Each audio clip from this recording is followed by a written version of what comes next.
everyone, welcome to today's session. I am Kajol and in this video we are going to start with financial accounting. So before we dive into the topic, let me tell you that if you are preparing for UGC NET Commerce, PGT Commerce or for Delhi University examinations, then these videos are useful for you.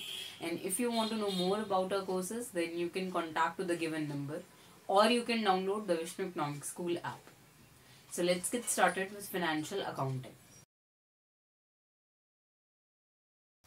तो यहाँ पे पहले हम financial accounting का जो introduction है उससे start करेंगे, ताकि हम यहाँ पे जो हमने प्रीवियसली इस टॉपिक को स्टडी किया है फाइनेंशियल अकाउंटिंग को 11th स्टैंडर्ड में, तो उससे हम रिलेट कर पाए इसको। तो उसी को हम आगे डिस्कस कर रहे हैं। फाइनेंशियल अकाउंटिंग के अंदर हम यहाँ पे जो फाइनेंशियल स्टेटमेंट्स हैं उनकी मेकिंग देखेंगे, जो अकाउंटिंग कंसेप्ट एंड कन्वेंशंस हैं, प्रिंसिपल्स हैं, उनको हम स्टडी करेंगे, जो हम पहले भी स्टडी कर चुके हैं।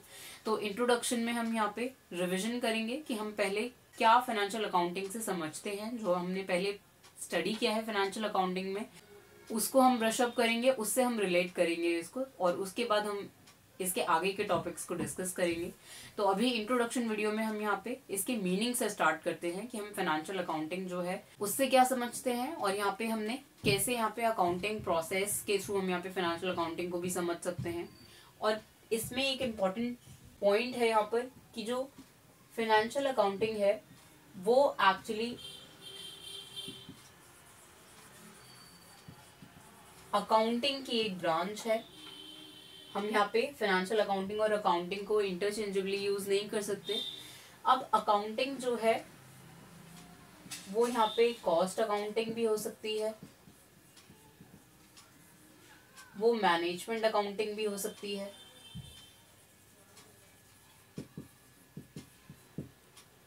और फाइनेंशियल अकाउंटिंग भी हो सकती है, जिसको हम अभी स्टडी कर रहे हैं। हम यहाँ पे कॉस्ट अकाउंटिंग और मैनेजमेंट अकाउंटिंग को भी स्टडी करेंगे अपकमिंग वीडियोस के अंदर। तो अभी हमें यहाँ पे ये समझना है कि जो फाइनेंशियल अकाउंटिंग है वो एक्चुअली यहाँ पे अकाउंटिंग की ही एक ब्रांच है। तो हम इसीलिए इन दोनों टर्म्स को इंटरचेंजेबली यूज नहीं कर सकते। एक्चुअली अकाउंटिंग जो है वो इंक्लूड करता है इन तीनों चीजों को, फाइनेंशियल अकाउंटिंग को, कॉस्ट अकाउंटिंग को और मैनेजमेंट अकाउंटिंग को। और यहाँ पे बहुत सारे टाइप्स ऑफ अकाउंटिंग हो सकते हैं, तो उसको हम यहाँ पे सिर्फ ये नहीं कह सकते कि जो कॉस्ट अकाउंटिंग है वो अकाउंटिंग है सिर्फ, तो ऐसा हम नहीं बोल पाते। तो इसीलिए यहाँ पे जो अकाउंटिंग है वो एक ब्रॉडर टर्म है देन फाइनेंशियल अकाउंटिंग और कॉस्ट अकाउंटिंग और मैनेजमेंट अकाउंटिंग। अकाउंटिंग जो है वो ये इंक्लूड करता है, अकाउंटिंग की ही ब्रांचेस हैं different, financial accounting, cost accounting और मैनेजमेंट अकाउंटिंग, और इसमें डिफरेंट टाइप्स ऑफ अकाउंटिंग हो सकते हैं। तो अब यहाँ पे फाइनेंशियल अकाउंटिंग जो है उसमें हम क्या कर रहे होते हैं, हमारा फोकस यहाँ पे फाइनेंशियल ट्रांजैक्शंस पर होता है। अब फाइनेंशियल ट्रांजैक्शंस कौन सी होती है, जिन ट्रांजैक्शंस में मनी इन्वॉल्व हो। तो अब यहाँ पे फाइनेंशियल ट्रांजैक्शंस जो है वो यहाँ पे मनी टर्म्स में होने चाहिए, और यहाँ पे इनको हम बिजनेस ट्रांजैक्शंस भी बोल सकते हैं।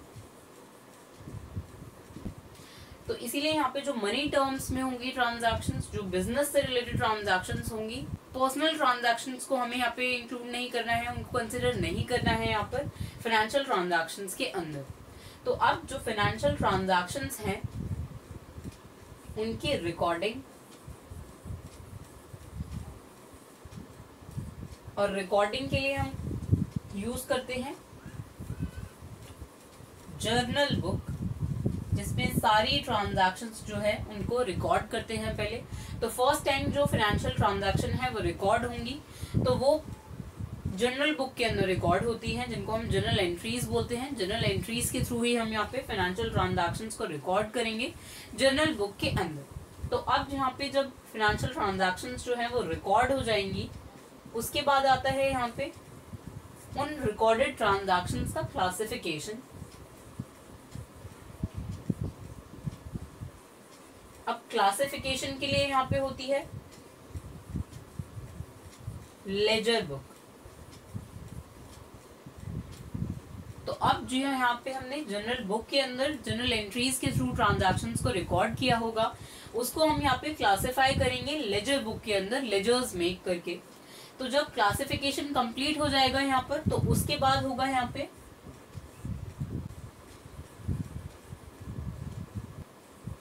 समराइज। अब समराइज करने के लिए हम यहाँ पे P&L अकाउंट को मेक करते हैं। इसमें ट्रेडिंग अकाउंट हो सकता है,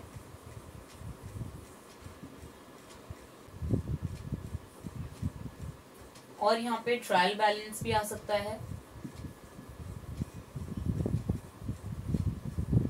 जिसके थ्रू हम यहाँ पे ट्रांजैक्शंस को समराइज करेंगे। जो क्लासिफाइड ट्रांजैक्शंस होंगी, जो लेजर एंट्रीज हमने मेक करी होंगी, उसके बाद हम यहाँ पे उनसे P&L अकाउंट को मेक करेंगे, जिससे हम कर रहे हैं ट्रांजैक्शंस को समराइज। फाइनेंशियल ट्रांजैक्शंस जो है उनको हम समराइज करेंगे।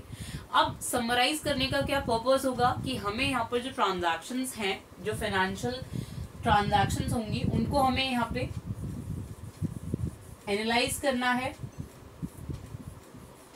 और फिर उनका इंटरप्रिटेशन करना है। और हम ये एनालिसिस और इंटरप्रिटेशन कैसे कर सकते हैं?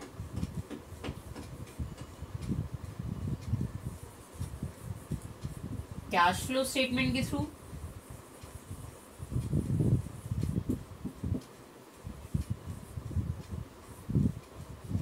फाइनेंशियल रेशियोज के थ्रू,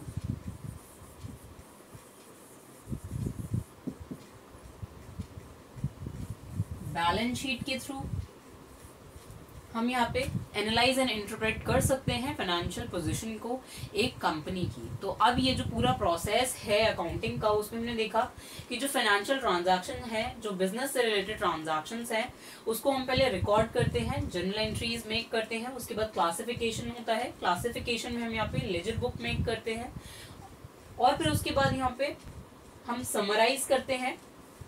और समराइज करने में हम यहाँ पे इनको P&L अकाउंट में, ट्रेडिंग अकाउंट और ट्रायल बैलेंस में हम समराइज कर सकते हैं फाइनेंशियल ट्रांजैक्शंस को।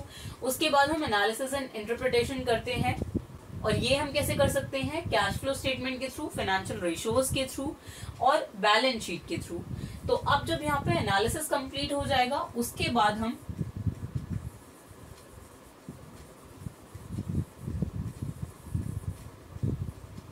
कम्युनिकेट करेंगे रिजल्ट्स को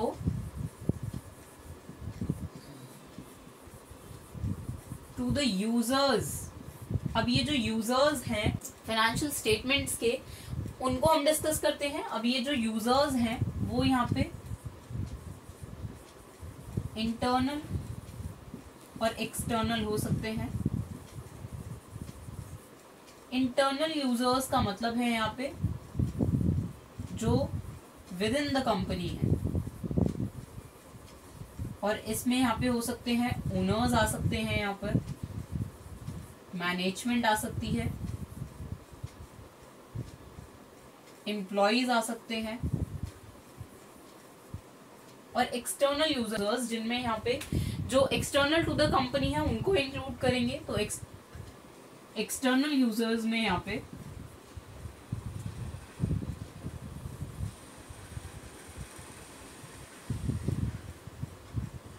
कस्टमर्स हो सकते हैं। अब कस्टमर्स को भी रिक्वायरमेंट हो सकती है फाइनेंशियल स्टेटमेंट की किसी एक पर्टिकुलर कंपनी की।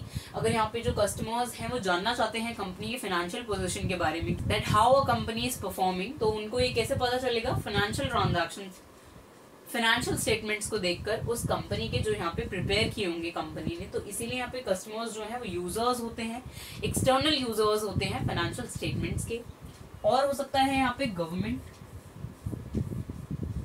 बैंक्स हो सकते हैं। और बैंक्स जो हैं वो यहाँ पे क्योंकि फाइनेंस का एक सोर्स होते हैं, तो इसीलिए बैंक्स को भी रिक्वायरमेंट हो सकती है फाइनेंशियल स्टेटमेंट्स की उस कंपनी के। अगर बैंक को कोई लोन सैंक्शन करना है उस कंपनी को, तो पहले यहाँ पे बैंक्स को ये देखना पड़ेगा कि कैसा परफॉर्म किया है कंपनी ने, जो हम यहाँ पे फाइनेंशियल रेशियोज के थ्रू देख सकते हैं, जिसमें डेट टू इक्विटी रेशियो हो सकती है।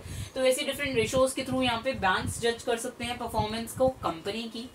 और यहाँ पे गवर्नमेंट जो है वो भी यहाँ पे जो लीगल रेगुलेशंस हैं या फिर जो रूल्स एंड रेगुलेशंस हैं उनके साथ कंपनी जो है वो कंप्लाई कर रही है, जो स्टैंडर्ड्स हैं उनको फॉलो करके यहाँ पे कंपनी जो है वो फाइनेंशियल स्टेटमेंट्स को मेक कर रही है। तो ये भी इंश्योर करती है यहाँ पे गवर्नमेंट। तो इसीलिए यहाँ पे गवर्नमेंट जो है वो एक एक्सटर्नल यूजर है फाइनेंशियल स्टेटमेंट्स की। और हो सकता है यहाँ पे जो सप्लायर्स होंगे, जो कंपनी के सप्लायर्स हैं, जो एक्चुअली बिजनेस कर रहे हैं कंपनी के साथ वो हो सकते हैं यहाँ पे, क्योंकि हमने कस्टमर्स को देखा। तो यहाँ पे सप्लायर्स भी हो सकते हैं, और यहाँ पे जो क्रेडिटर्स एंड डेटर्स हैं वो भी यहाँ पे यूजर्स हो सकते हैं फाइनेंशियल स्टेटमेंट की एक ऑर्गेनाइजेशन की। तो अब यहाँ पे हमने देखा कि जो फाइनेंशियल अकाउंटिंग है उसके अंदर हम क्या कर रहे होते हैं कि जो फाइनेंशियल ट्रांजैक्शंस हैं उनको हम रिकॉर्ड करेंगे, क्लासिफाई करेंगे एंड देन समराइज करेंगे उनको। फिर उसका एनालिसिस और इंटरप्रिटेशन होगा, और उसके बाद जब इंटरप्रिटेशन हो जाएगा उसको हम कम्युनिकेट करेंगे टू द यूजर्स। अब जो भी यूजर्स होंगे उस फाइनेंशियल स्टेटमेंट्स के, उनके लिए हम यहाँ पे उस फाइनेंशियल स्टेटमेंट्स को प्रिपेयर कर रहे हैं, ताकि यहाँ पे जो ट्रू एंड फेयर व्यू है कंपनी का, जो फाइनेंशियल पोजीशन है कंपनी की, वो हम देख सकें। तो इसीलिए यहाँ पे जो यूजर्स हैं वो इंटरनल भी हो सकते हैं और एक्सटर्नल भी हो सकते हैं। इंटरनल यूजर्स में जो ओनर्स होंगे, जो मैनेजमेंट होगी, वो यहाँ पे जो कंपनी की फाइनेंशियल स्टेटमेंट्स हैं उनको वो इसीलिए देखना चाहेंगे क्योंकि वो यहाँ पे जज करना चाहते हैं कि कंपनी कैसा परफॉर्म कर रही है वहां पर। और एक्सटर्नल यूजर्स में कस्टमर्स हो सकते हैं, government, bank, suppliers, creditors and debtors हो सकते हैं, जिनके लिए कंपनी की जो फाइनेंशियल स्टेटमेंट्स है वो यूजफुल होगी। तो इसीलिए यहाँ पे जो ऑर्गेनाइजेशंस हैं अकाउंटिंग के थ्रू फाइनेंशियल स्टेटमेंट्स को प्रिपेयर करते हैं, ताकि वो यहाँ पे ऑर्गेनाइजेशन कैसा परफॉर्म कर रही है इसको जज कर पाएं और फिर परफॉर्मेंस को इम्प्रूव कर पाएं। तो अब यहाँ पे हम बेसिस को डिस्कस कर लेते हैं कि जो फाइनेंशियल अकाउंटिंग है उसमें जो रिकॉर्डिंग हम करेंगे उनका बेसिस क्या होगा। यहाँ पर वो किस बेसिस पे रिकॉर्ड होंगी, तो यहाँ पे हो सकता है कैश बेसिस और अक्रूवल बेसिस।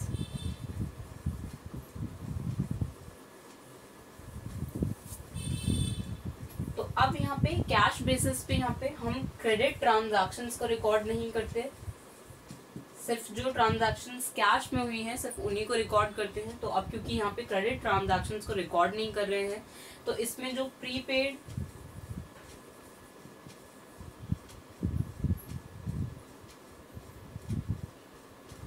एक्सपेंसेस होंगे उनको रिकॉर्ड नहीं करेंगे, या फिर जो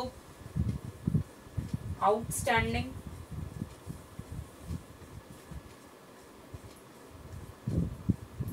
ट्रांजैक्शंस होंगी उनको भी हम रिकॉर्ड नहीं करेंगे। सिर्फ जो कैश बेसिस पे ट्रांजैक्शंस हुई हैं सिर्फ उन्हीं ट्रांजैक्शंस को रिकॉर्ड किया जाता है। और ये जो कैश बेसिस है अकाउंटिंग को परफॉर्म करने का, वो यहाँ पे यूजफुल होता है प्रोफेशनल वर्कर्स के लिए। मतलब यहाँ पे जो डॉक्टर्स हैं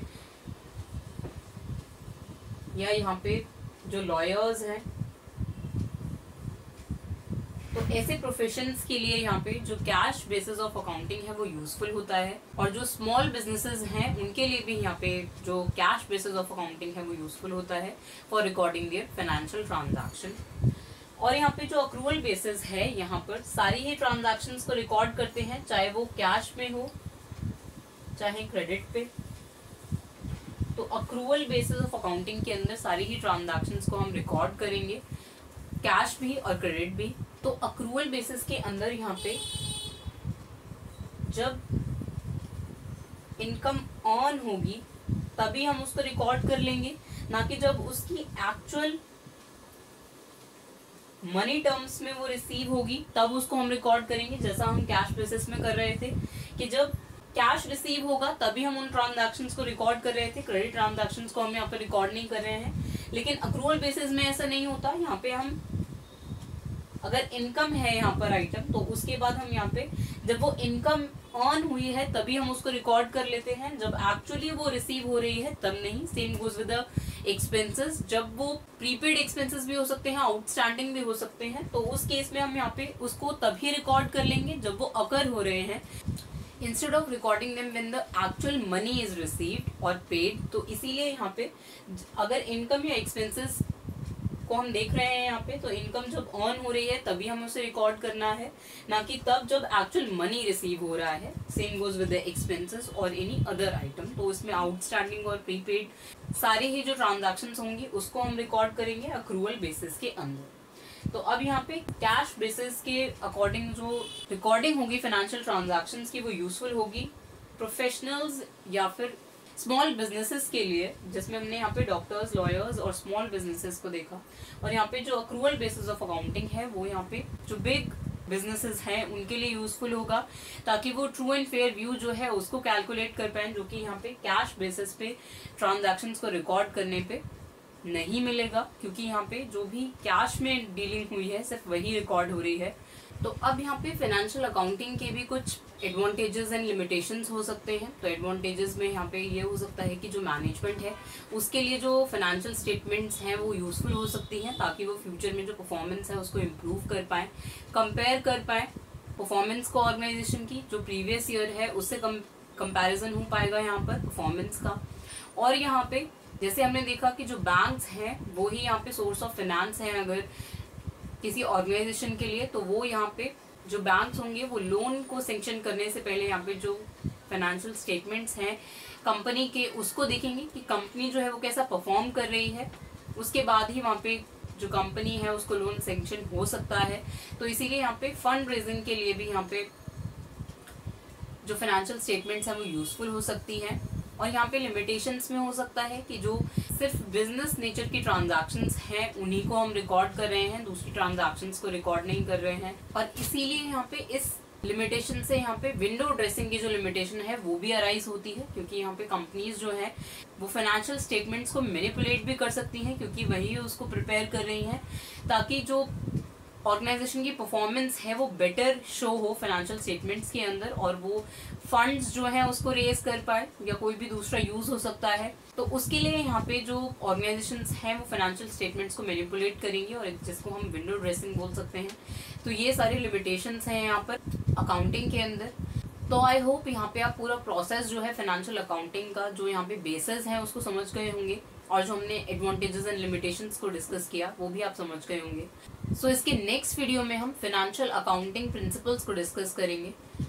So before we end this video, let me tell you that I am referring to various books for financial accounting like Double Entry Bookkeeping by T.S. Grewal and Financial Accounting by J.R. Monga. So that's it for now. See you in the next video. Thank you.